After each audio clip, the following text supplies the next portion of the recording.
Good evening. I'm Kelly Wright. Thanks for joining us tonight as we spend this next hour together. And I do sincerely hope that wherever you are, that you're safe and well, taking care of yourself and your family, especially as we continue to deal with this COVID-19 pandemic and so many other things that are confronting us on a daily basis.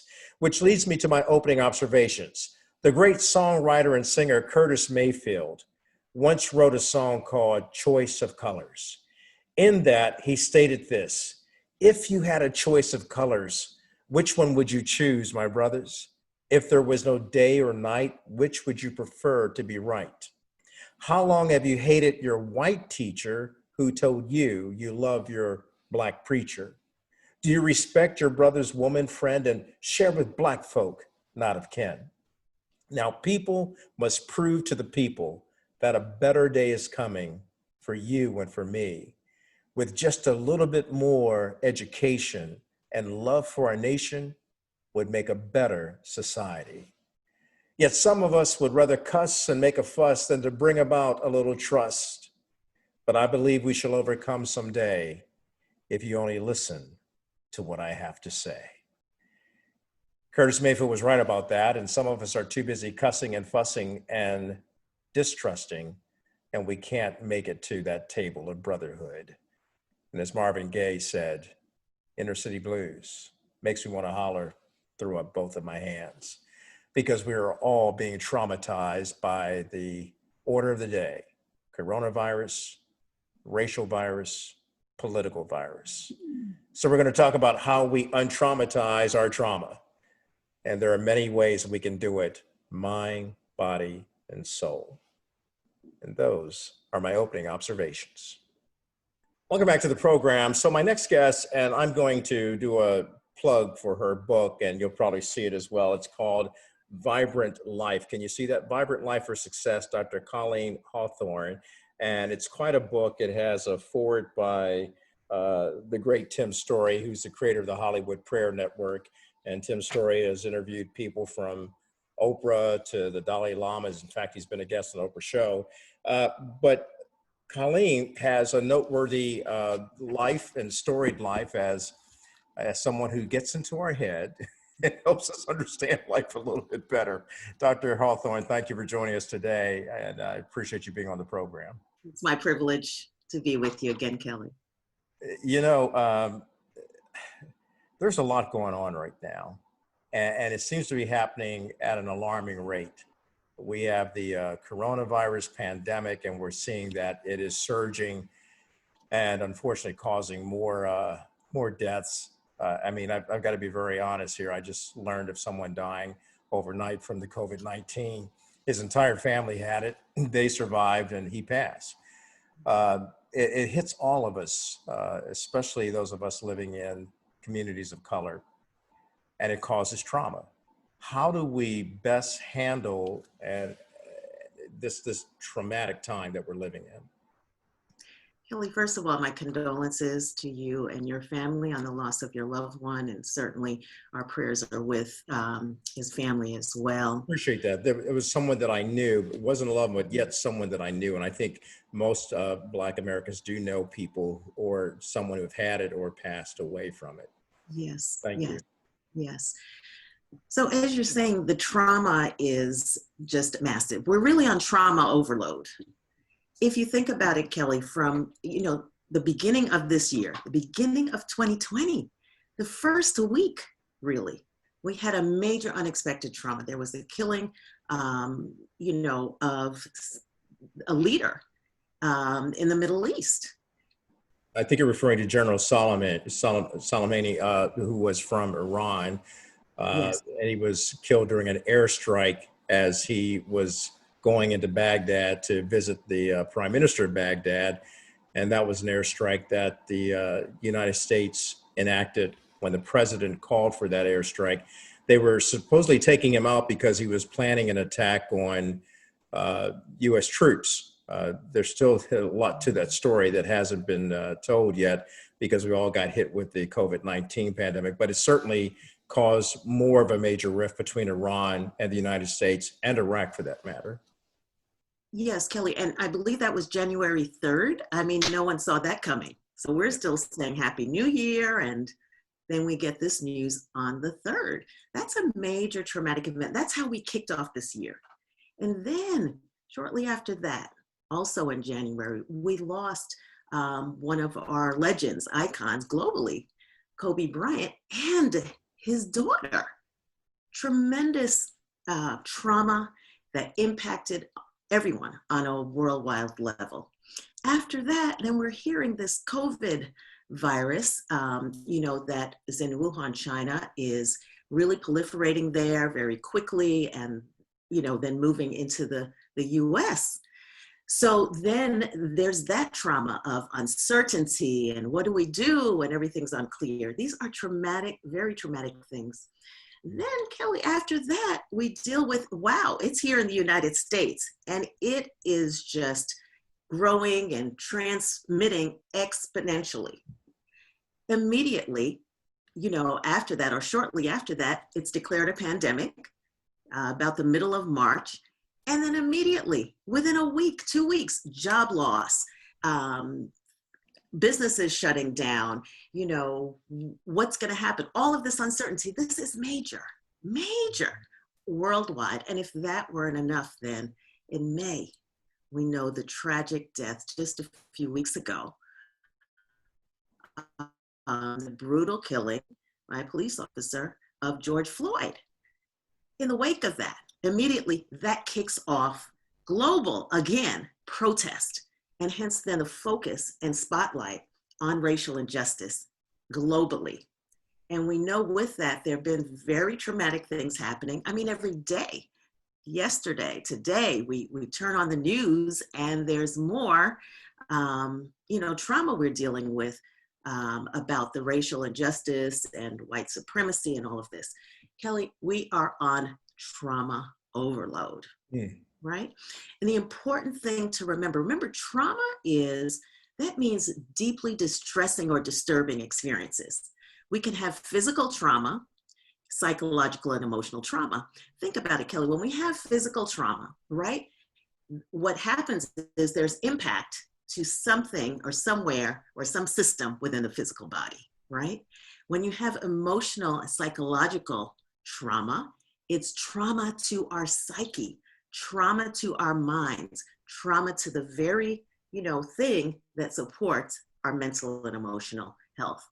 And it is as impactful, sometimes, if not more, than the physical traumas that we experience in life.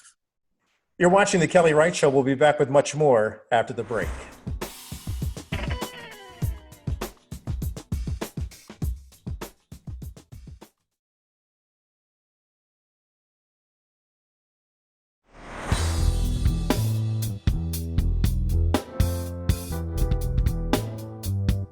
As we see these cases of COVID-19 skyrocketing and more than 31 states now having to re-examine their reopening to perhaps retreat on reopening, as some states have decided to do, and then you politicize the wearing of masks and you see the trauma in the faces of the people on the streets who are angry over to wear a mask or not to wear a mask. It's really disturbing the American psyche, if you will. And people are just saying just all kinds of things. And they're not even following the science stating that this coronavirus is not over, it's here. So how do you help people really get to the facts, get beyond the trauma, and really take care of themselves and each other? Really, I always say 3 main things. You got to think about protecting, preserving, right? Your mind, health, body. So protecting, preserving, and then mending and healing. If I may just go back a little bit, you mentioned the issue of the mask. And certainly I'd be remiss. I'm a veteran physician of, almost 30 years. And so really the science is very clear in terms of the mask issue and the other protective measures we have to follow. Any scientist, any medical doctor conscientiously is going to tell you that. How this became a politicized issue and even a question, Mhm. mask versus no mask, is beyond me and any medical person I have spoken to. You see, Kelly, it's basic science and basic virology. Virology, the study of viruses. Okay? So you have to, unless you are trying to have this virus proliferate, you have to take the measures. One of them is wearing the mask to protect yourself in part, depending on what mask you're wearing. That's a whole nother show. But to protect others, we have a moral obligation to protect those around us. We have to get out of this selfish, narcissistic Mm. attitude that we have that, I'm okay, or if I get it, I'll be fine. Kelly, it's not about if you get it alone. We can very easily transmit this to anyone around you. You could bring it home to your family, your loved ones. It's not an issue. You have to wear the mask. And while the virus is proliferating again, this is not a surprise to anyone in the medical community or scientific community. Once you have more people venturing out and there's still a pandemic, there's no cure for it, there's no vaccine yet, it's going to proliferate. So if anything, we should be increasing our precautions and preventative measures when we are out, not relaxing them. Basic science and virology. There is no question about that. I get a little impassioned about that, of course, Kelly, because, we have an obligation to protect ourselves and others. It's not just about us. So we really need to, I believe, re-emphasize the very basics. You certainly do this on your show with the different guests you have coming on, to re-emphasize the need for wearing the mask, the need for the other precautions when you're out. Maybe we do that on another show of really how this uncertainty and question and the politicizing of something so basic affects us mentally. And I want to continue in the next part of this. I'd like to keep you longer because I want to ask you, has our leadership failed us with its mixed messaging from the White House to Congress, even to the church house? Have we been lulled into this politicizing of this pandemic? And have we been seeing too much of the politicalization of the racial epidemic we're dealing with? And what does that do to us when we see or feel that leaders are not doing their level best to bring harmony and unity, as well as to bring some clarity and uniformity as to how we deal with this menace to our society, and that's the COVID-19. More of Dr. Colleen Hawthorne after this.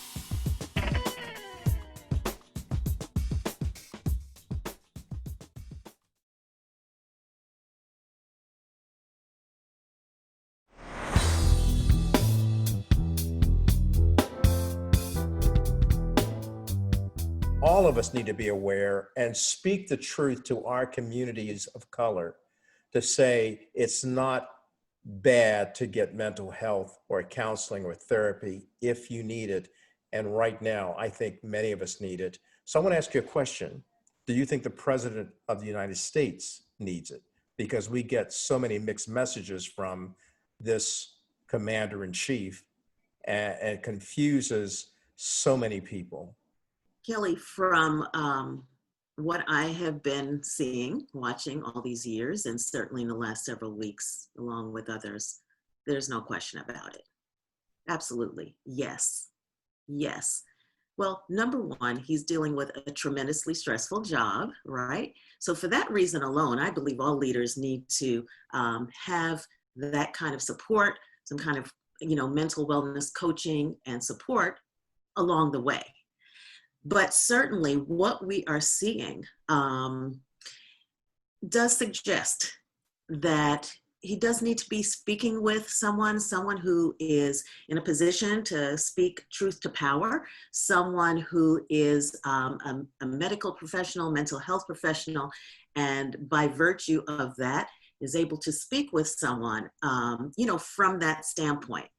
and give them suggestions, tell them what the observations are very clearly, regardless of who that person is. Someone that could be objective and also give some guidance, because what we're seeing is really not good.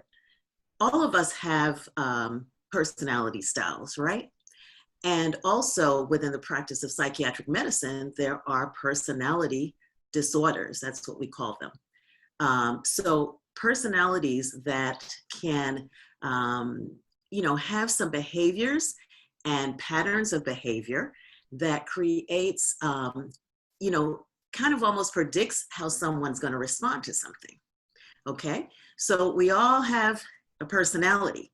Sometimes there are traits that some of those things within the personality are a little off balance. I will just say that. What role can we, if we're not hearing from the leader of the United States, what role can we as leaders in our homes do for our families to strengthen our families and help us heal and deal with the issues at hand? Kelly, yes, and modeling is everything.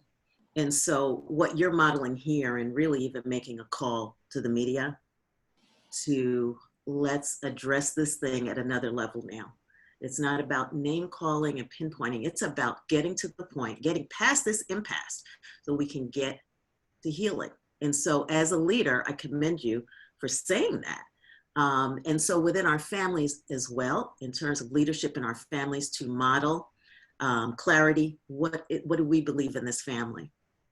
Let's be clear about that. How are we going to handle things to keep ourselves safe, others safe?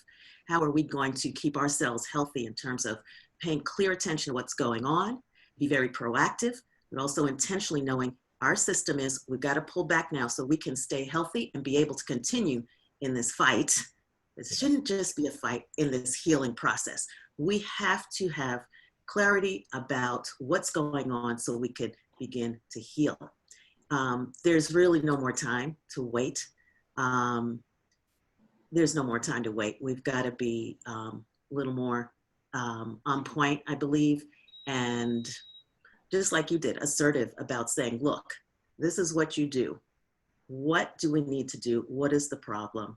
How do we address this mentally so we can get further on this political divide, the racial divide, because underneath all of this, underneath it all is always our mental health. Underneath any division, there are mental issues going on that often haven't been addressed. So they turn into other issues down the road in terms of people's behaviors. And so we have to really address this. Beyonce is absolutely correct. And the other people saying, look, the mental health, we've got to get past thinking, oh, that's the other person or that's someone that's sick. No, we all have brains and minds. We are all impacted mentally. That's how we are wired. And yes, even the leadership and on the very top levels, there are mental issues that go on. That's not a bad word. The brain is an organ, just like the rest of the bodies. The parts of the bodies. Let's address this. It all starts with mental. Our mental awareness affects how we behave, and how we think, first of all. And then how we think affects our actions. When you see this kind of imbalance and divide, it starts here with the thought process and then the actions that come from the thought processes. When we return, we'll have more of my interview after the break.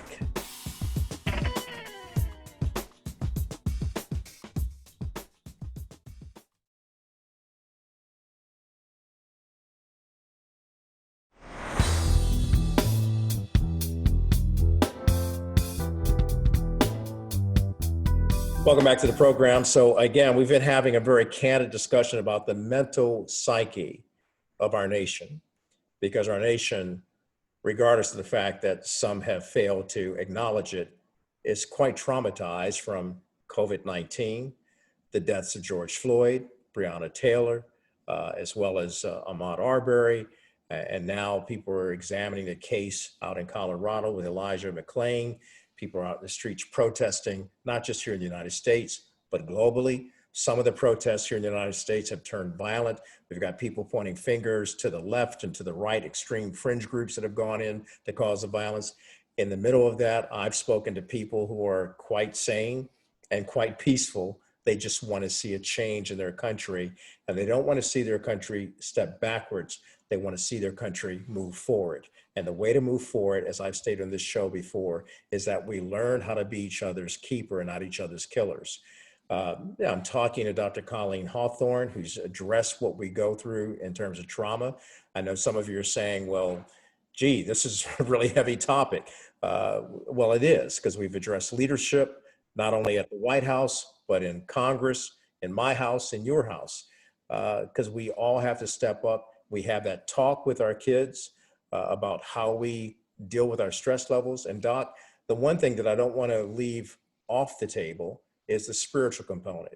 I personally believe in the power of prayer. I believe that if we're going to deal with ourselves, mind, body, and soul, we have to apply faith, hope, and love in a God that cares about us and created us and wants us to become the best that we can be and live for a purpose that's righteous, a purpose that's healthy, and a purpose that's forward thinking, because it's a purpose-driven kind of life to help us overcome these things and bring reconciliation and healing. Yes. Kelly, you talk about the spiritual aspect of this, and absolutely, it's so central. There are many studies now, many studies that show that prayer is healing. There are many scientific studies that show that when one has faith, that there are protective aspects to that, protective aspects in terms of your health, emotionally, physically, spiritually. So absolutely, faith, prayer heals. And that's central to everyone's lives. There's science that tells us most people do have, faith. So we can't leave that out. You asked the question, or you mentioned, the church's role here. And it has been mentioned by many that the church seems to be, or at least earlier on, a little bit silent on some of these issues. I listened to a program last week, I believe, and it was an interview with a dear friend of mine, Pastor Torrey Roberts, Pastor Torrey and Sarah Jakes Roberts out of California. And he was interviewing T.D. Jakes, Bishop T.D. Jakes. And T.D. Jakes said something so powerful, and it really helped me to kind of understand what's going on. He said part of the issue and part of the silence, unfortunately, is because we have not dealt within the church with how the racial divide has impacted, and some of the church's history of racial division. And certainly, again, as we said when we were talking about dealing with any trauma or any divides, we have to talk about it. There has to first be exposure to a problem if that's there. That's not a bad thing. Exposure then allows us to know there's an issue, that something's broken that needs to be mended. So those discussions hopefully will start to take place candidly. We have to have them, and they have to be, open and upfront and honest to really make any impact. The time is here. This is not going away.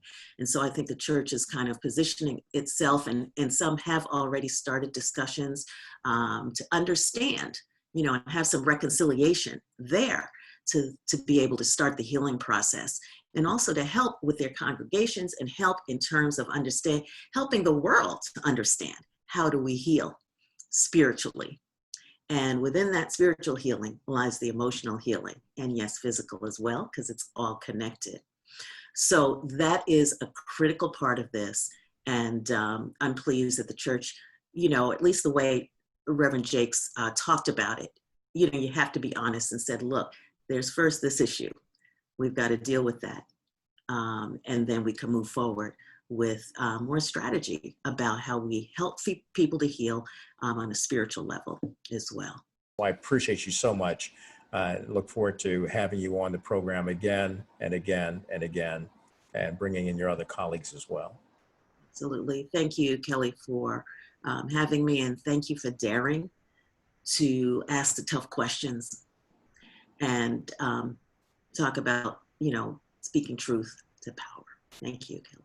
The illuminated truth is what we like to say on the Black News Channel, but on the Kelly Wright Show, we just call it the truth and nothing but the truth. So, thank you.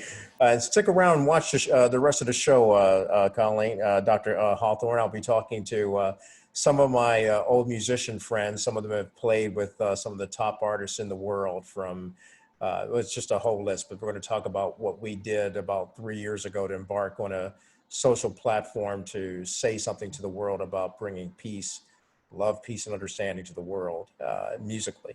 Back with more of the show after this.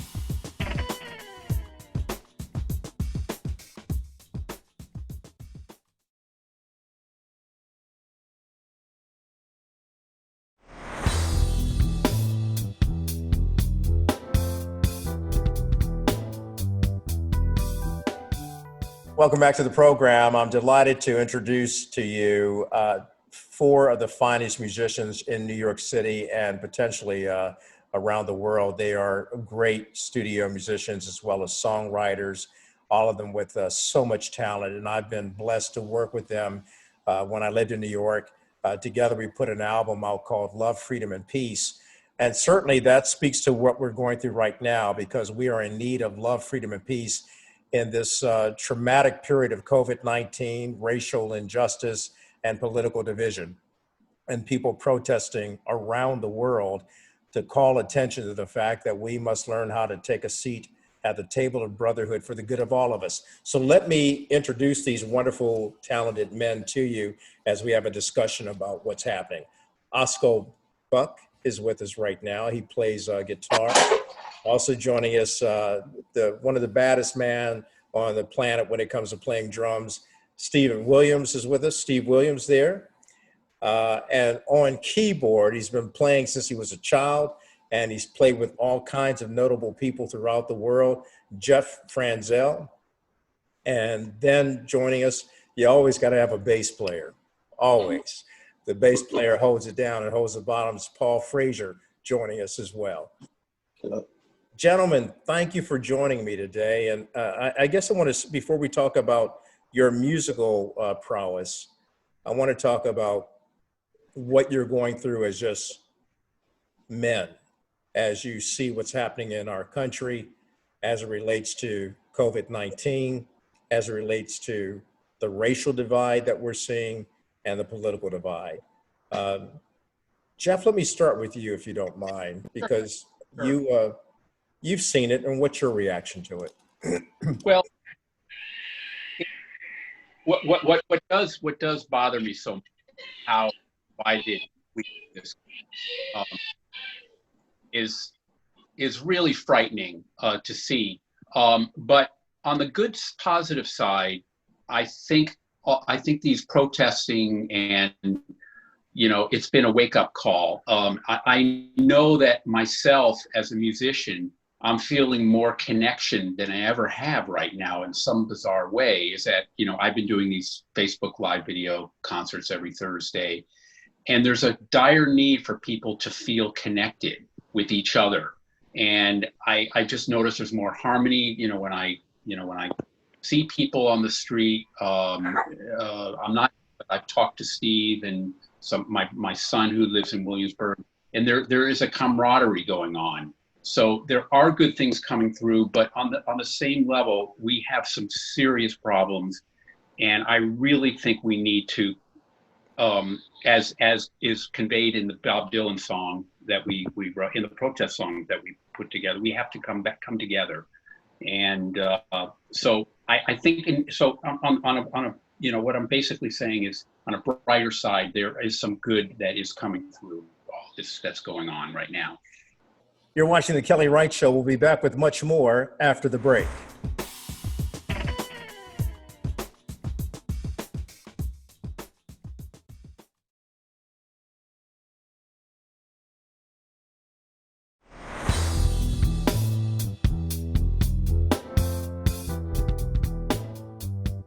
Steve, what we've seen and what we've been saying on this show long before a lot of people started talking about it was that the COVID-19 would disproportionately impact communities of color, Black and Brown and Native American. Sadly, we've been right. Now, you live in New York City, and of course, that's the epicenter of where it hit us the hardest. And now we're seeing it surge in other states. And Governor Cuomo kept warning people, this is going to hit you hard if you're not paying attention. I want to know how it impacted you as a man who sees what's going on in New York City and then even in your home state of Maryland, Baltimore in particular. Well, I'm in Brooklyn, and I live 3 blocks from Brooklyn Hospital. And when COVID started and when it started really blowing up to the point where there were hundreds of people dying a day, per day, and I could walk by the hospital and see a temporary morgue right outside of the hospital. You know, it's kind of, you know, it's a surreal world. It's, you know, I feel very, very surreal. I feel like I'm in the Twilight Zone, because I do have friends around the country and around the world, a lot from overseas, who were calling up to find out how we were doing, and which was nice. And, you know, they were truly concerned, but you had a lot of people here in the States, friends from all over the country, who didn't really believe what was really going on and who was affected, you know, mostly minority communities. And I would explain to them that, yeah, 3 blocks from my house, there's a tractor trailer, which is a temporary morgue. And then when I would say that, express that to them, then people would stop for a second and go, okay, well, maybe this thing is real. Maybe this is not a conspiracy. No, it is real. So, you know, it gets back to what Jeff said, the song, these changing times. We are in a period in which things are changing rapidly regarding health, regarding society issues, regarding race. But I and everybody else that I know, especially people in the minority community, we're just hunkering down and dealing with it the best way that we possibly can.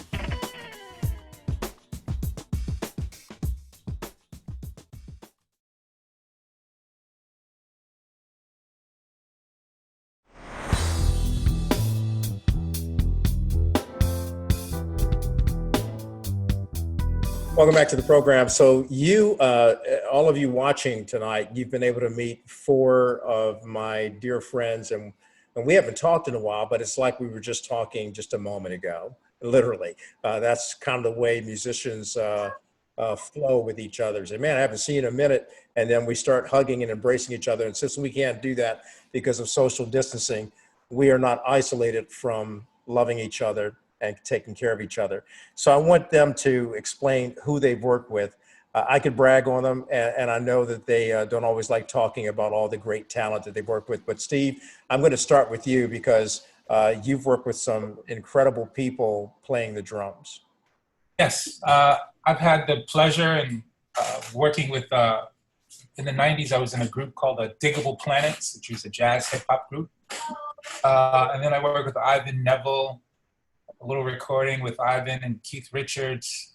And then I worked with Sade, David Byrne, Will Downing, Misha Paris, just to name a few. And there are others. There are others indeed. Paul Frazier? Well, in the 90s, I got to play on a Diggable Planets record and also David Byrne for a long period of time, Shaka Khan, Nile Rodgers and Chic, who has stories upon stories to tell, being that he was in the Black Panthers. Renee Fleming, a great opera singer. I can't even think of any more at this point. It's a whole list of people, yeah. Oscar? I guess the biggest name I've worked with was B.B. King, which was the honor and thrill of a lifetime.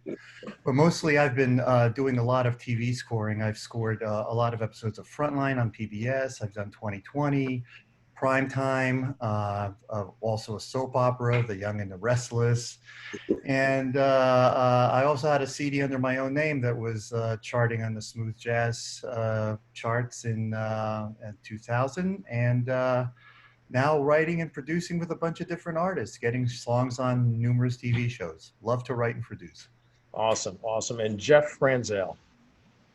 So I started my career in Los Angeles, and I was fortunate to, right after my I graduated Cal Arts. My first gig was playing piano for the Hughes Corporation. They had that song "Rock the Boat," which was touring all over for a year, which was fun. And then I became a pianist for Les Brown big band, and I was honored to be able to accompany Frank Sinatra, Mel Torme, and Sammy Davis Jr.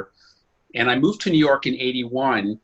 And my wife, we got married in '84 and decided that I wanted to be home more. So I became more of a songwriter. It was my wife's idea.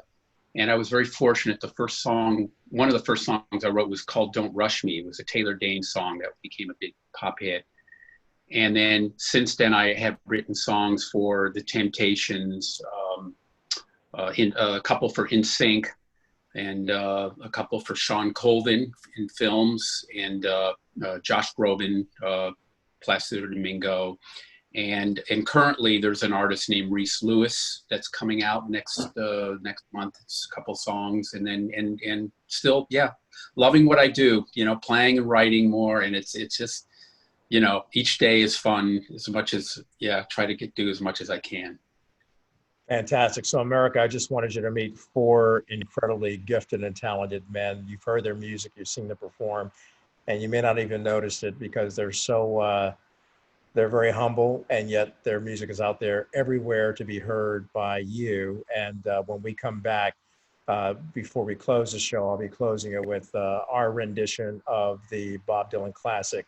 The times are changing, and I wanted to bring them on because we're talking about trauma in the world right now. And I figured that one of the best ways to soothe the trauma that's in our souls is to have music that makes us lose, not touch with reality, but lose the anger, the discord, the bitterness, and to find that place called peace, love, freedom, and peace, to be exact, through music. And these gentlemen have definitely done that. They've been brothers keeping me on my toes. Jeff Franzel, Paul Frazier, Stephen Williams, Oscar Buck, thank you all. We got to do this again. We got to keep bringing more music to the world, to heal the world, because music, as Quincy Jones said, what good is a song if it can't inspire? If a song can't lift you higher, then it ain't good enough to sing.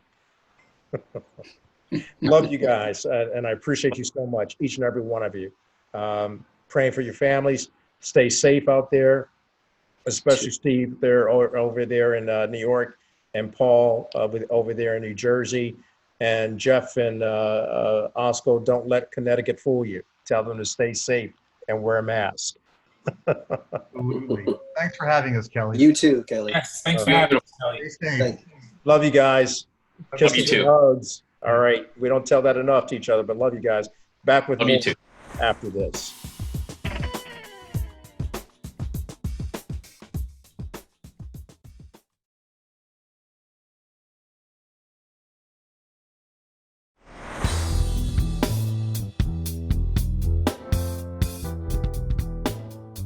Welcome back to the show. I want to thank each and every one of you for watching tonight's program. Certainly you mean a lot to me, and I appreciate your taking time out to spend this past hour with us.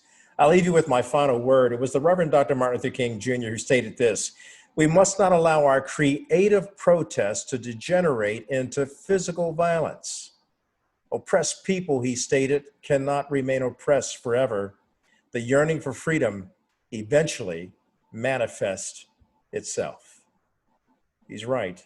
And as we continue to watch the global protests going on peacefully, let's envision a society where we're all a beloved community. Hopefully you've been righted, ignited, and united to keep spreading not fear, not racism, not hatred, but love, freedom, and peace. For the times are a-changing. Good night.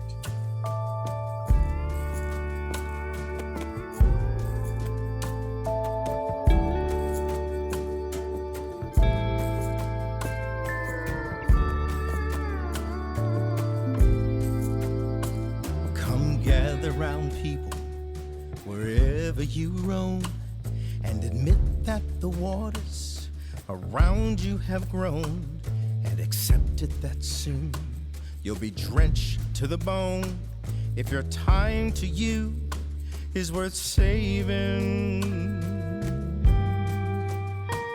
Then you better start swimming or you'll sink like a stone, for the times they are a-changin'.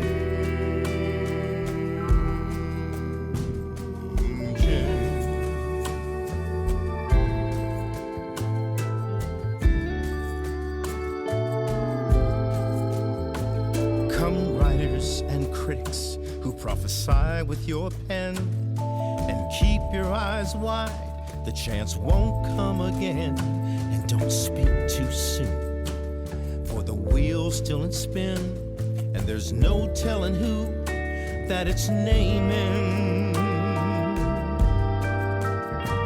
For the loser now will be later to win, for the times they are a-changin'.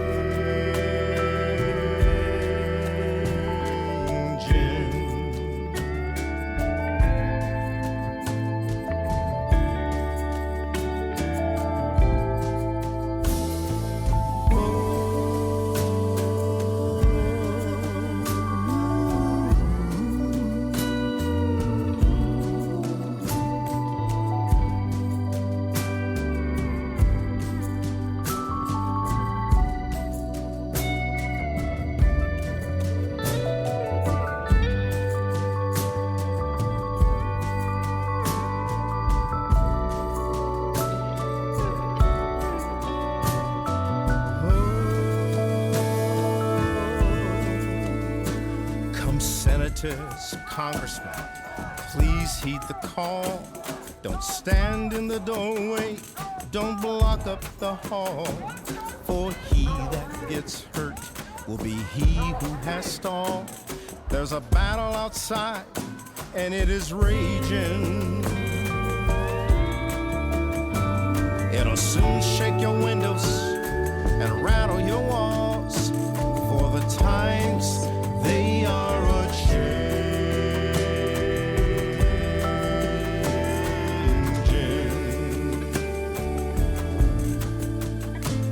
Come mothers and fathers throughout the land, and don't criticize what you can't understand.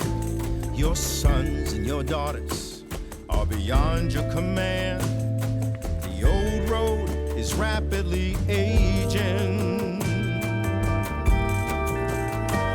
Please get out of the new one if you can't lend your hand, for the times they are a-changin'.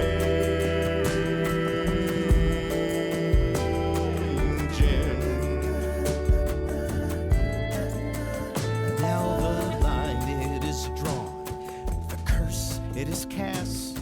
The slow one now will later be fast, as the present now